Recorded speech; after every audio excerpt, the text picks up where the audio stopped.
Bonjour à tous, bienvenue pour ce point hebdomadaire sur le S&P 500. Donc depuis une semaine, on a des marchés qui repartent à la hausse, avec évidemment les rumeurs, les espoirs surtout d'accord sur la Grèce.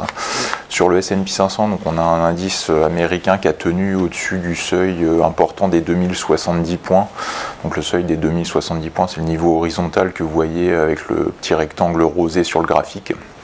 Donc ça, ce support avait déjà tenu là en milieu de semaine dernière, et donc la hausse depuis s'est poursuivie, et ce qui a contribué à soutenir également le CAC.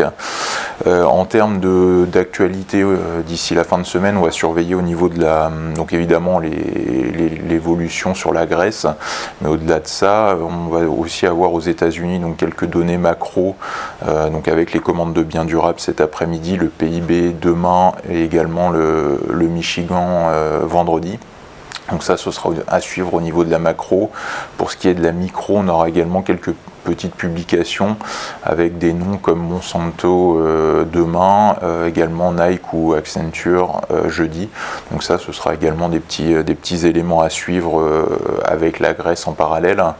En termes de niveau et de stratégie, on reste globalement dans une zone neutre avec un biais haussier là, de court terme depuis une dizaine de jours sur le S&P 500. Donc le seuil important à moyen terme, ça reste les 2070 points. Donc c'est la zone basse rosée, base de la figure en biseau ascendant que vous voyez en noir. Tant que cette zone tient, on peut envisager une poursuite de la hausse. Donc en termes de résistance, on va arriver là cet après-midi ou demain sur le haut de cette figure en biseau dans les 2135-2140 points.